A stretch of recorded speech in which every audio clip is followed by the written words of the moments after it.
BJP Janasena పార్టీలు ఎన్నికల్లో కాపులకు టికెట్లు ఇవ్వకుండా విస్మరించడానికి కాపుసేన గౌరవాధ్యక్షుడు బిఎన్ మూర్తి పేర్కొన్నారు.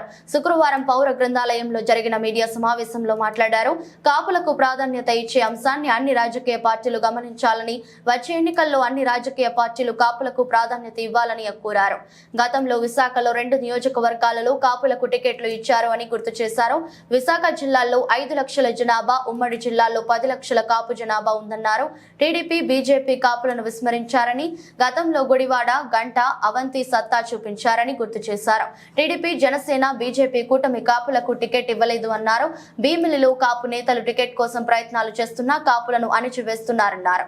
రాష్ట్రంలో 25% ఉన్న కాపులకు కేవలం 8 టికెట్లు మాత్రమే ఇచ్చారని ఆందోళన వ్యక్తం చేశారు. 1995 నుంచి అన్ని రాజకీయ పార్టీలు ఒకటే అన్న విధంగా ఉన్నాయని అన్నారు. గతంలో సేవలు చేసి టికెట్ అడిగేవారు రాను రాను సామాజిక న్యాయం కోసం టికెట్లు ఇవ్వాలని అడగాల్సి వస్తుందన్నారు. నా పేరు బండారు నారాయణమూర్తి, కాపు సేన గౌరవాధ్యక్షుడిని. ఈరోజు ఈ కార్యక్రమానికి ఇచ్చేసిన పాత్రికేయులందరికీ నమస్కారాలు తెలియజేసుకుంటూ, మా కాపులకి జరుగుతున్న అన్యాయం గురించి మీ ద్వారా ముఖ్యమైన పార్టీలకి, పార్టీ ప్రతినిధులకి సమాచారం మీ ద్వారా తెలియజేద్దారనే ఉద్దేశంతో ఈ ప్రెస్ మీట్ ఏర్పాటు చేయడం జరిగిందండి. ఈ 2024 ఎలక్షన్స్లో, రాబోయే ఈ కమింగ్ ఎలక్షన్స్లో చాలా అన్యాయం చేస్తున్నారు కాపులకి అనేది మీ ద్వారా తెలియజేస్తున్నాం. ఇంతకు మునుపు విశాఖపట్నం జిల్లాలో 3 నియోజకవర్గాలు ఉన్నప్పుడు అందులో 2 నియోజకవర్గాలకి కాపులకి టికెట్లు ఇచ్చే పరిస్థితి నుంచి ఈరోజు ఏ దౌర్భాగ్యమైన పరిస్థితి తీసుకొచ్చారంటే, ముఖ్యమైన పార్టీలైన తెలుగుదేశం కానీ, బీజేపీ కానీ, జనసేన కానీ విశాఖపట్నానికి సంబంధించి 7 నియోజకవర్గాల్లో ఎక్కడా కూడా కాపులకి ప్రాతినిధ్యం ఇవ్వకుండా ఉండే పరిస్థితిని తీసుకొచ్చారు. ఇది కాపులు చాలా మనోవేదనకు గురవుతున్నామని తెలియజేయడానికి, ఇంకా కొంచెం టైం ఉంది కాబట్టి 5 లక్షల జనాభా ఉన్న విశాఖపట్నం సిటీ పార్లమెంట్ నియోజకవర్గం, అలాగే ఉమ్మడి విశాఖపట్నం, అనకాపల్లి చూసుకున్నా సరే మరీ దారుణంగా తెలుగుదేశం నుంచి కానీ, బీజేపీ నుంచి కానీ పూర్తిగా 2 పార్టీలు కాపుల్ని విస్మరించేయేమో అన్న ఫీలింగ్తో ఉంది. వాళ్ళకి కాపుల యొక్క ఓట్లు అవసరం లేదేమో అనే ఫీలింగ్ కూడా క్రియేట్ అవుతుంది. ఎందుకంటే ఇంతకుముందు విశాఖపట్నం ఈలో ఎంపీ టికెట్ ఇవ్వకపోయినా అనకాపల్లి పార్లమెంట్ నియోజకవర్గంలో గుడివాడ గురునాథరావు గారు, గంటా శ్రీనివాసరావు గారు, అవంతి శ్రీనివాసరావు గారు ఇలాంటి వ్యక్తులకు ఇచ్చి ప్రూవ్ చేసుకున్నారు కాపుల యొక్క సత్తా. ఈరోజు అక్కడ కూడా ఎంపీ టికెట్ అనేది ఇవ్వడం లేదు. అలాగే విశాఖపట్నంలో అయితే వైసీపీ పార్టీ ఎంపీ టికెట్ ఇచ్చింది, కానీ ఎవరైతే ఈ కూటమి ఉందో, కూటమి ఎక్కడా కూడా కాపులకి 7 నియోజకవర్గాల్లో కూడా ఎక్కడా చేయట్లేదు. దీని పర్యవేక్షణం తప్పకుండా వాళ్ళు ఫేస్ చేస్తారని ఈ సభాముఖంగా తెలియజేస్తున్నాం.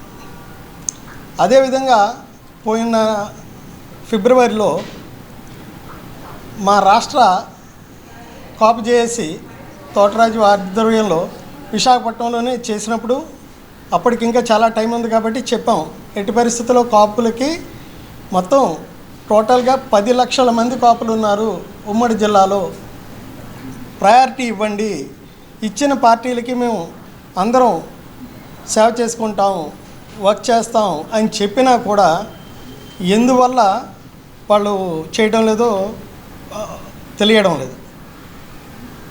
అదేవిధంగా విశాఖపట్నం సంబంధించి ఇంకా భీమిలి నియోజకవర్గం ఉమ్మడి పొత్తు ఉన్న వాళ్ళు ఇంకా అనౌన్స్ చేయలేదు. విశాఖపట్నం భీమిలి నుంచి కూడా చాలామంది కాపులు పోరాట రాజబాబు అని, గంటా శ్రీనివాసరావు అని, పంచకర్ల సందీప్ అని, ఇలా అందరూ ముఖ్య నాయకులందరూ ట్రై చేస్తున్నారు. అలాగే నార్త్, అలాగే బీజేపీ నుంచి డాక్టర్ కేవీ సత్యనారాయణ, నార్త్ నుంచి పసుపులేడు ఉషాకరణ్, తోట రాజీవ్, ఇలా చాలామంది అన్ని రకాల ట్రై చేస్తున్నా కూడా ఎక్కడ కాపులకి మినిమం ఏ రకమైన భరోసా ఇవ్వకుండా అన్ని రకాలుగా కాపుల్ని తొక్కేయడం చూస్తుంటే మాకు చాలా బాధాకరంగా ఉంది. ఆల్రెడీ పొత్తులో టీడీపీ 128 స్థానాలు ప్రకటిస్తే 28 స్థానాలు కమ్మవారికి, 28 స్థానాలు రెడ్లకి కేటాయించారు. కానీ మా కాపులకు వచ్చేసేటప్పటికి 26% కాపులకి ఓన్లీ 8 స్థానాలతోనే సరిపెట్టారు. ఇది చాలా అన్యాయం అని మేము చెప్పుకుంటున్నాం. పొత్తులో భాగంగా జనసేనని యాడ్ చేస్తే అదొక్కటే కొత్త ఓదార్పు. ఇచ్చిన 15 సీట్లలో 7 సీట్లు అనేది కేటాయించారు. అలా చూసుకున్నా కూడా నిష్పత్తిలో 15 సీట్సే ఇవ్వడం జరిగింది.